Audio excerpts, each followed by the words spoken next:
The reason you are struggling as a parent is not because your child is difficult, but because you believed they were a project to be completed rather than a human to be understood. You have been sold a lie of perfect parenting, a consumerist fever dream where every tantrum is a failure and every milestone is a trophy for your ego. But the universe does not owe you a child who reflects your expectations. Peace in the home is not the absence of the noise. It is the realization that you are the architect of the atmosphere, and the chaotic waves of a toddler's emotion, no matter how violent, cannot reach the depths of your essential composure. Most parents spend their lives frantically trying to control the waves, unaware that they are drowning in their own anxiety. They mistake correction for connection and volume for authority. The modern world is a cathedral of comparison, designed to keep you from the one thing that can actually save your relationship, the silence of your own ego. We are biologically wired to protect, but we have become pathologically wired to control. To reclaim your role as a parent is not a luxury, it is a strategic necessity for the soul of the next generation. If you are looking for gentle tips or the hollow promise of happy kids in 5 steps, you are in the wrong place.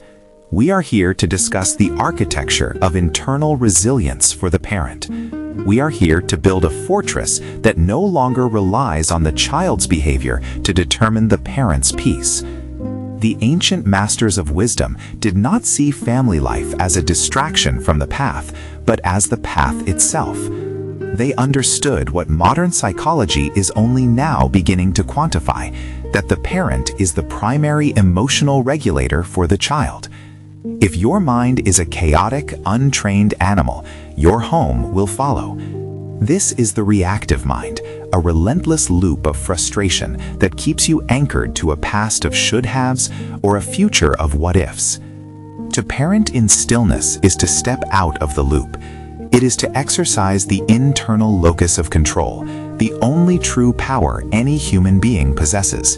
The first pillar of this internal architecture is the dichotomy of control, raising a human, not a puppet. Most of your exhaustion comes from trying to move furniture in a house that isn't yours, the mind of your child. You fret over their grades, their social standing, and their choices as if they were direct reflections of your worth. Stoicism demands a brutal audit. Your input is within your power, their outcome is not. You can provide the soil, the water, and the light, but you cannot force the seed to bloom on your schedule. When you tie your happiness to their success, you are handing a leash to a child and asking them to drag your peace through the mud. By mastering this dichotomy, you reclaim the only territory you truly own, your response. Your child is a sovereign entity on a temporary loan from fate. Your job is not to win the game for them, but to teach them how to play with honor. The second principle you must integrate is amor fati, the radical love of the chaos. This is not a passive resignation to a messy house or a sleepless night. It is the aggressive choice to treat every difficult phase as fuel for your own evolution. Imagine a fire. If a fire is small, a gust of wind, a teenage rebellion, or a toddler's scream blows it out. If a fire is ablaze, that same wind makes it a conflagration. You must become the blaze. The pressure you feel right now is not a signal that you are failing. It is the friction required to sharpen your patience. Without the resistance of the atmosphere, the bird cannot fly. Without the crushing weight of the parenting years, the character remains soft. When your child challenges you, your response shouldn't be, "Why is this so hard?" but "How can I use this to become unshakable?" You don't just accept the difficulty, you love it for what it forces you to become, a leader. Third, we employ the mirror principle. You are the curriculum. Most parents spend thousands of hours lecturing their children on virtues they themselves do not practice. You demand honesty while you lie to avoid conflict. You demand focus while you are tethered to your phone. You demand respect while you speak with contempt. Children do not hear what you say, they see what you are. The architect of internal resilience understands that parenting is a mirror. If you want a resilient child, you must be a resilient adult. If you want a peaceful home, you must be a peaceful presence. You are the primary data source for their understanding of reality. This is the ultimate strategic advantage. You don't need to fix the child. You only need to master yourself. When you move with integrity and composure, the child naturally aligns with the frequency of your strength. Fourth, you must establish an unshakable internal locus of control. Most parents are like corks bobbing in the ocean of social opinion. They parent to avoid the judgment of the grocery store line or the digital audience of social media. To build a resilient family, you must become the anchor. This means your sense of good parenting is derived entirely from internal metrics, your adherence to your own values, and the quality of the connection, not the optics of the result. If the world judges your child's unconventional path, it doesn't change your value. If the world praises their superficial achievements, it doesn't change your value. You become a closed system. Modern parenting is designed to keep you in an external locus, constantly checking the experts for the next trend. To break free, you must realize that the only permission you need to lead your family is your own. The fifth pillar is radical acceptance, the child as they are, not as you wished. Pressure in parenting often comes from our resistance to what is. We spend massive amounts of cognitive energy wishing our child were more athletic, more social, or more like us. This resistance is the second arrow. The first arrow is the child's natural temperament. The second arrow is your disappointment. You cannot change their DNA, but the second arrow is optional. Radical acceptance is the practice of saying yes to the human sitting across from you without judgment. It is the realization that at this exact millisecond, your child cannot be any other way than they are.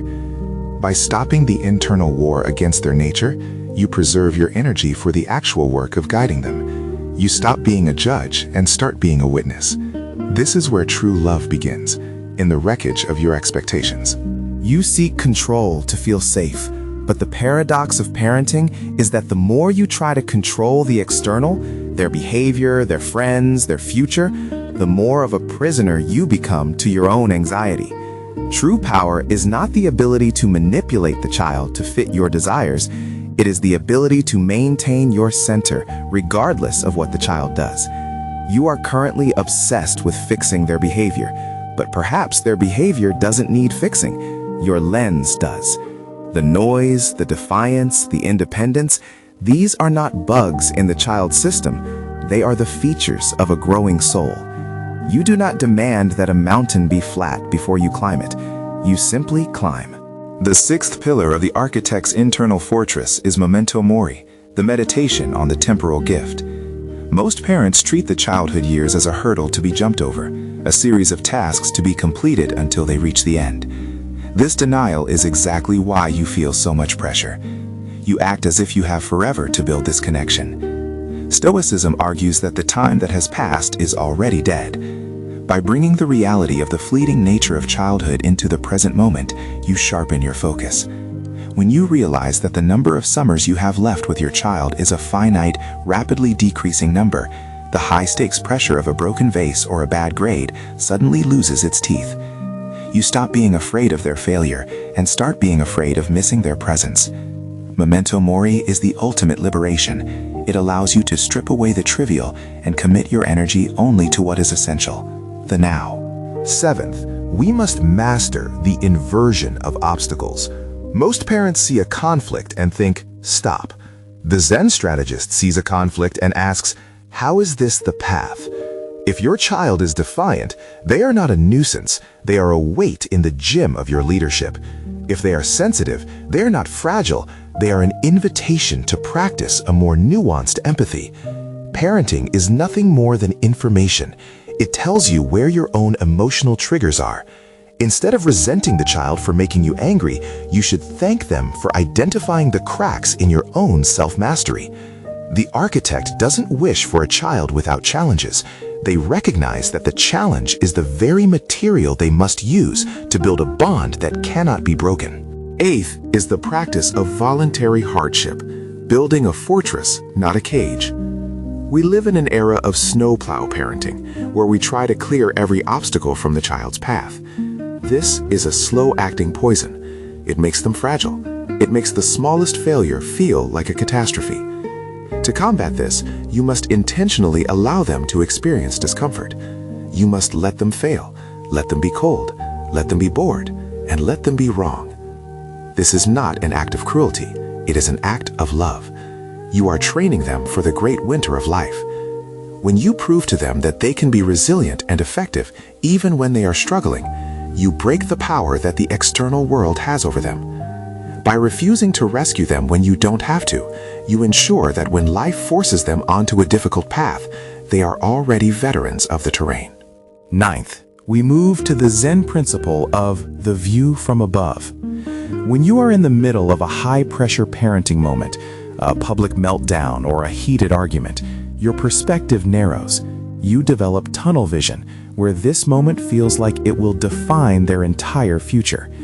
This narrow focus is where panic thrives. To break it, you must mentally zoom out.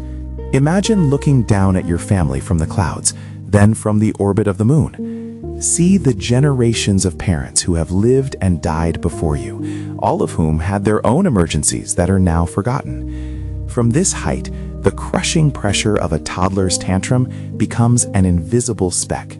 You realize that you are part of a vast cosmic cycle of growth and decay. This strategic indifference to the immediate drama allows you to respond with the grace of a sage rather than the desperation of a victim.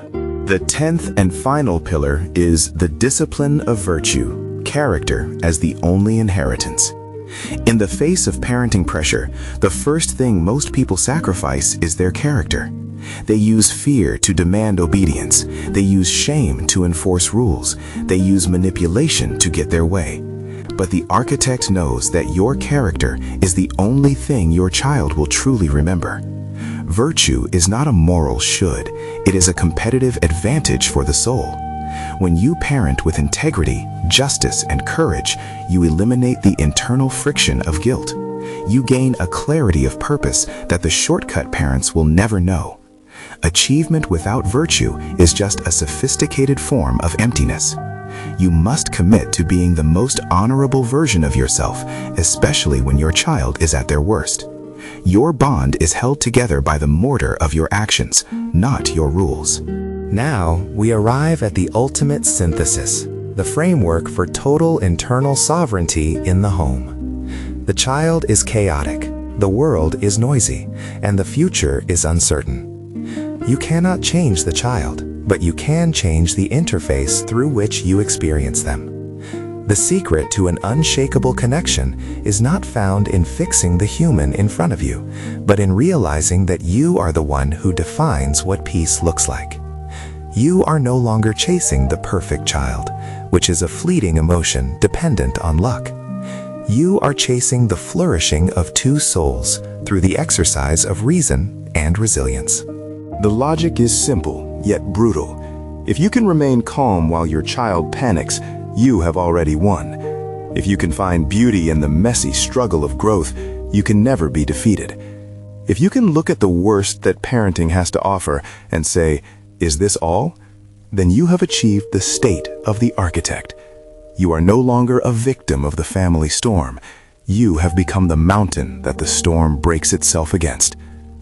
The noise of the home is just background music to your internal symphony. The pressure is just the heat required to forge the steel of your lineage. Walk forward with the cold clarity of a Stoic and the silent presence of a Zen master. The fortress is built. The gates are closed. You are finally, truly free.